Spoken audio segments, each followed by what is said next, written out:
61번 문제 해설 강의를 시작하겠습니다. 민법상 유치권에 관한 설명으로 옳은 것은, 자, 61번 문제는 유치권 문제가 되겠습니다.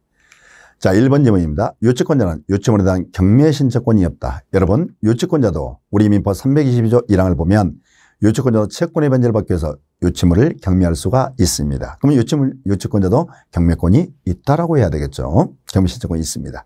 2번, 유치권자는 유치물의 과실인 금전을 수차하여 다른 채권보다 먼저 피담보 채권 변제 충당할 수 있다. 자, 2번 지문은 간이 변제 충당권이라고 하는 겁니다. 간이 변제 충당권이죠. 그래서 이 채권을, 자, 유치권자는 유치물의 과실인 금전을 수차하여 다른 채권보다 먼저 자기 채권 변제 충당할 수가 있는 겁니다. 5번, 유치권자는 채무자 승낙 없이 유치물을 담보로 제공할 수 있다. 여러분, 유치권자는 채무자 승낙 없이는 유치물을 사용할 수가 없습니다. 대여할 수도 없습니다. 담보 제공할 수도 없습니다. 따라서 이런 유치권자 이런 의무가 있는데 이런 의무를 위반하게 되면 채무자는 유치권 소멸 청구할 수 있겠죠. 4번 질문입니다. 채권자가 채무자를 직접 점유하여 간점유하는 경우에도 유치권은 성립한다. 여러분, 점유는 유치권 성립요건이자 존속요건 아닙니까? 이때 점유는 직접 점유든 간점유든 관계가 없습니다. 그렇지만 채무자 점유는 유치권 성립요건 점유요건에 해당하지 않는다는 겁니다. 채무자는 유치권 성립요건 점유요건에 해당하지 않기 때문에 채무자 점유를 직접 점유로 채권자가 간접 점유하는 경우에는 유치권이 성립할 수는 없습니다. 5번, 유치권자가 유치물에 관해 지출한 필요비를 소유자에게 상환을 청구할 수 없다. 자, 여러분, 유치권자에게도 유치 목적에 지출한 비용 상환 청구권이 있습니다. 따라서 유치권자가 필요비나 유익비를 지출하는 경우라면 그 유치물의 소유자에게 그 비용 상환 청구할 수가 있습니다.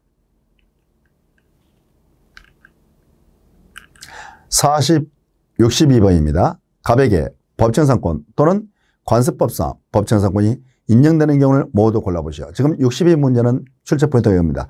법정 성립하느냐 성립하지 않느냐 이 판단을 내려봐라는 겁니다. 자, 문제를 보고 해볼게요.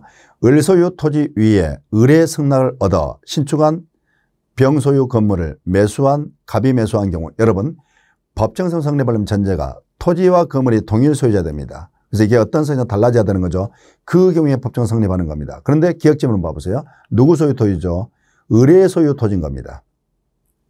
자, 을의 소유 토지고 건물은 누구 거죠? 병의 건물이라는 겁니다. 그러면 토지와 건물 소유자가 달라진 거죠. 다른 거죠. 그러니까 이 경우는 법정 성립할 수가 없습니다. 성립할 수 없겠죠. 니은, 을 소유 토지 위에 갑과 을이 건물을 공유하면서 토지에만 저당권을 설정하였다가 그 실행을 위한 경매로 병의 토지 소유권을 취득한 경우, 자, 니은 지문은 포인트가 이겁니다. 건물을 공유했단 말 나와 있죠. 여러분, 토지가 공유 관계일 때는 분할 단어가 있으면 법정 성립하지만 분할 단어가 없으면 성립하지 않습니다. 그러면 니은 지문처럼 건물이 공유인 경우는 법정 상권이 성립한다라고 여러분들이 보고 넘어가 버리면 됩니다. 그리고 건물이 공유죠. 이게 포인트가 되겠습니다. 이것입니다. 갑이 을로부터 을소유 미등기물과 그 대지를 함께 매수하고 대지관에서만 소유권 이전 등기를 한 후 건물에 대한 등기 전에 설정된 저당권에 의해서 대지가 경매되어 병의 토지 소유권을 취득한 경우 이렇게 나와 있습니다. 그러면 디귿지문은 포인트가 이겁니다. 토지와 미등기를 함께 매수하여 딴딴딴 이런 식으로 나오죠. 토지와 미등기를 함께 매수 이 말 나오면 법정상권이 성립하지 않습니다. 그래서 디귿지문은 성립하지 않게 되겠죠. 그래서 미등기물을 대지에 함께 이 표현을 보고 아, 이 경우는 성립하지 않구나 이렇게 넘어가면 되는 겁니다. 63번 문제입니다. 지역권에 관한 설명으로 옳은 것은 1번. 자, 우리가 지역권 문제입니다. 자, 요역지가 있고 승역지가 있죠. 자, 우리가 승역지는 한별토지 일부라도 상관없지만 요역지는 한별토지 일부는 안 되는 겁니다. 그래서 요역지 일부를 위한 지역권이 인정되지 않습니다. 그래서 틀린 질문이 되겠어요. 2번. 요역지의 소유권이 이전되면 특별한 사람들은 지역권은 이전되지 않는다. 여러분, 지역권은 요역지에 대한 종래 권리입니다. 따라서 종은 주인과 운명은 함께 해야 되기 때문에 요역지 소유권이 넘어가면 지역권도 따라서 넘어가는 겁니다. 3번, 지역권의 존속기간을 영구만에 약정할 수 없다. 여러분, 우리 민법에는 지역권의 존속기간 규정이 없습니다. 그래서 영구적인 지역권이 가능합니다. 4번, 지역권자는 승역지를 권 없이 점유한 자에게 그 반환을 청구할 수 있다. 여러분, 지역권은 점유를 수반하지 않기 때문에 승역지 반환 청구라는 건 안 되는 겁니다.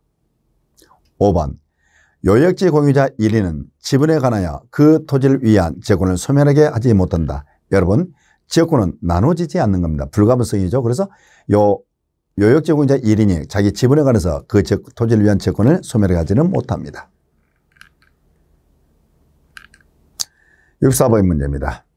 토지 전세권에 관한 설명으로 옳은 것은 우리가 전세권은 토지 전세권과 건물 전세권이 있는데 그중에서 토지 전세권 존속기한 문제를 출제한 겁니다. 1번 볼까요?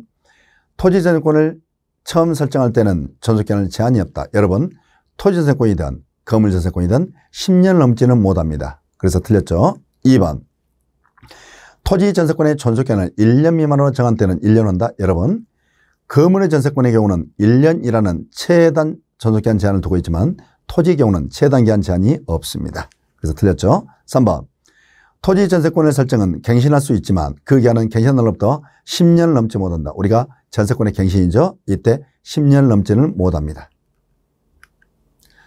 4번 토지 전세권자에게는 토지 임차권과 달리 지상 매초권이 인정할 수는 없다. 여러분 우리 플랜이 이렇습니다. 자, 지상은 임차인 지상 매초권 규정을 유추 중에서 토지 전세권자에게도 이걸 유추 적용할 수 있다라고 보고 있습니다. 5번 토지 전세권 설정자가 존속기한 만료 전 6월에서 1월 사이에 갱신거래를 통지를 하지 않는 경우에 특별한 사정은 한 동일한 조건으로 다시 전세권 설정을 본다. 자, 5번 질문이 이겁니다. 법정갱신, 법정갱신은 달리 말하면 자동갱신 제도를 말하는 겁니다. 따라서 침묵을 하게 되면 자동갱신된다는 건데 우리가 이 법정갱신 제도는 건물 전세권만 인정하지 토지 전세권의 경우는 법정갱신이 인정되지 않습니다. 65번 문제입니다. 갑은 을에게 우편으로 자기 소유 X 건물을 3억 원에 매도하겠다는 청약을 하면서 자신의 청약에 대한 회신을 22년 10월 5일까지 해줄 것을 요청했고, 자, 10월 5일까지가 청약 승낙기간이 되는 거예요. 청약기간이 되겠죠. 승낙기간. 자, 갑의 편지가 9월 14일 발송되어서 9월 16일 을에게 도달했다는 거죠. 이에 관한 설명으로 틀린 것은, 자, 봅시다. 그러면 여기 키워드는 이겁니다. 승낙기간이 언제죠? 10월 5일입니다. 이때 청약은 9월 14일 발송해서 9월 16일 날 도달했다 이 말입니다. 기억. 갑이 9월 23일 자신의 청약을 철회한 경우에 특별한 사정을 한 갑의 청약은 효력을 잃는다. 여러분, 승낙기간은요, 청약의 존속기간입니다. 따라서 이 청약은 10월 5일까지 존속하기 때문에 9월 23일 날 철회를 했다 할지라도 이 청약은 효력을 상실하지 않습니다.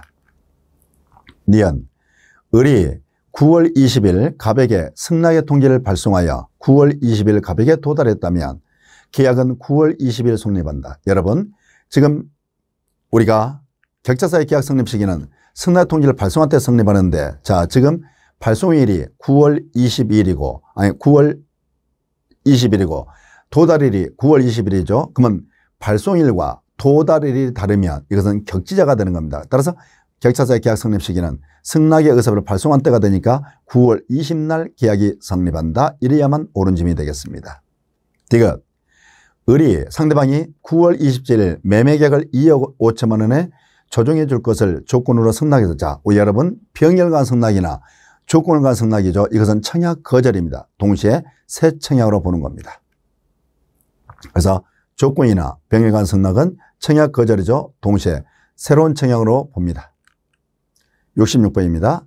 특별한 사정이 없는 한 동시 이행관계에 있는 경우를 모두 골라보시오. 자, 66번은 동시 이행관계를 인정하는 것, 부정하는 것, 구별하는 문제입니다. 아주 기존에 아주 자주 출제했던 패턴이 되겠습니다.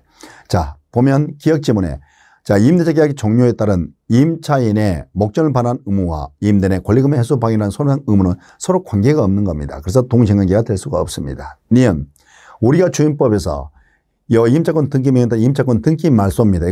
이것은 담보권 말소가 되는 겁니다. 따라서 이것은 보증금 반환 의무와 이 등기 말소는 동시행관계가 아니라 동시행관계가 아니겠죠. 그래서 기업관계는 동시행관계가 될 수가 없습니다. 디귿, 구분수적 공유관계 해소로 인한 공유지분자 상환의 지분의 이전 등기는 동시 이행관계가 되겠습니다. 그래서 이건 동시행관계에 인정되는 거, 부정되는 거 구별하는 문제였구나. 67번입니다. 제3자를 위한 계약이죠. 옳은 거. 자, 그러면 출제 포인트는 제3자를 위한 계약 문제가 되겠죠. 지문 볼게요.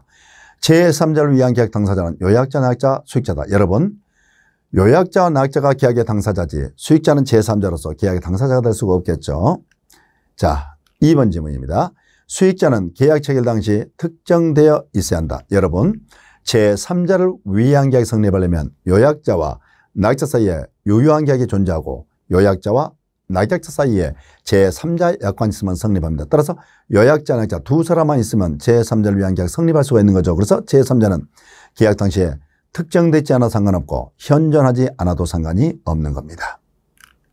3번, 수익자는 제3자를 위한 계약에서 발생한 해제권을 가지는 것이 원칙이다. 여러분, 수익자는 계약의 당사자가 제3자죠. 그건 남의 계약을 없앨 수는 없죠. 그러면 수익자인 제3자는 계약을 해제권도 없고 취소권도 없고 원상회복 청구권이라는 것도 있을 수가 없는 겁니다. 4번, 낙약자는 특별한 사정이 없는 한 요약자와의 기본관계에서 발생한 항변으로 수익자 청구에 대항할 수 있다. 자, 4번은 이렇게 생각하시면 됩니다. 지금 낙약자가 요약자로부터 아직 소유권 넘겨받지 못한 상태라면 제3자 대금 지급 청구했을 때 기다려봐. 내가 소유권 넘겨받으면 돈 줄 거야 라고 할 수 있냐는 거죠. 할 수가 있습니다. 그래서 낙약자는 요약자에 대한 요약자와의 기본관계에 발생한 항변권을 가지고 수익자에 대항할 수 있는 겁니다. 5번, 요약자는 특별한 사정이 없는 한 수익자의 동의 없이 낙약자의 이행불능 이유로 계약을 해지할 수 있다. 여러분, 요약자와 낙약자는 계약의 당사자입니다. 따라서 당사자이기 때문에 자신의 권리를 제3자 수익자 동의 없이 행사할 수 있는 겁니다. 그래서 요약자는 낙약자 체불행에 따르면 수익자 동의 없이 요 계약을 해지할 수가 있습니다. 네, 없다 그러니까 틀린 점이 되겠죠. 68번. 제3자를 위한 계약. 자, 68번이 이거죠. 갑은 자신의 엑스토지를 을에게 매도하고 소유권 이전 느끼를 맞춰주었으나 을은 변제기가 지났음에도 매매대금을 지급하지 않고 있다. 자, 채무령이라는 소리입니다. 그러면 지금 68번 문제는 계약 해제 문제가 되겠습니다. 자, 볼까요? 갑은 특별한 사정은 한 별도의 처구 없이 매매계를 해지할 수 있다. 여러분, 대금을 지급에 대해 지급하지 않고 있습니다. 그러면 이걸 이행지체라고 하는 겁니다. 따라 이행지체의 경우는 최고 후에야 비로소 해지할 수가 있겠죠. 근데 지문에 최고 없이, 그러니까 틀린 점이 되겠죠. 니은. 갑이 적법하게 매매를 해지한 경우에 액토의 소유권은 등기와 무관하게 계약이 없었던 상태로 복귀한다. 여러분, 계약을 해제를 했으면 매매계를 해제한 순간 이 매수인 등기는 말소 등기를 하지 않아도 소유권은 당연히 매도인한테 복귀하게 됩니다. 디귿, 을이 액토지를 병에게 매도하고 그 소유권 이전 등기를 마친 후에 갑이 을을 상대로 적법하게 매매계를 해제한 경우라면 병은 액토의 소유권을 상실한다. 자, 우리 민법 548조 1항단을 보면 해제는 제3자 권리를 해하지 못한다고 되어 있죠. 그러면 여기서 병이라는 자는 소유권 이전 등기를 마친 자죠. 그러면 제3자에 해당하는 겁니다. 따라서 요 매도인 갑이 이 계약을 해제했다 할지라도 요 해제는 제3자 권리를 해하지 않기 때문에 요 병은 소유권을 여전히 취득하는 것이지 소유권을 상실한 게 아닙니다. 그래서 틀린 점이 됐겠죠. 69번입니다. 계약의 유형에 관한 설명을 오는 것은, 자, 여러분들이 이것 정도는 알고 있을 겁니다. 매매, 교환, 임대차 계약의 공통점이 있습니다. 매매, 교환, 임대차는 첫째, 유사한 계약입니다. 둘째, 쌍무 계약입니다. 셋째, 낙선 계약이죠. 넷째, 불료식 계약입니다. 그러면 1번 질문, 매매 계약은 요물이 아니라 뭐라고 해야 되죠? 낙선 계약이다. 2번, 교환 계약은 무상 계약이 아니라 뭐라고 해야 되죠? 유상 계약이다. 이렇게 해야 되겠죠. 3번, 증여 계약은 낙선 계약 맞습니다. 4번, 도급 계약은 요물 계약이 아니라 낙선 계약입니다. 5번, 자, 임대차 계약은 편무 계약이 아니라 쌍무 계약이 되겠죠. 그래서 이 문제도 쉽게 우리가 확인하고 넘어가면 되겠습니다.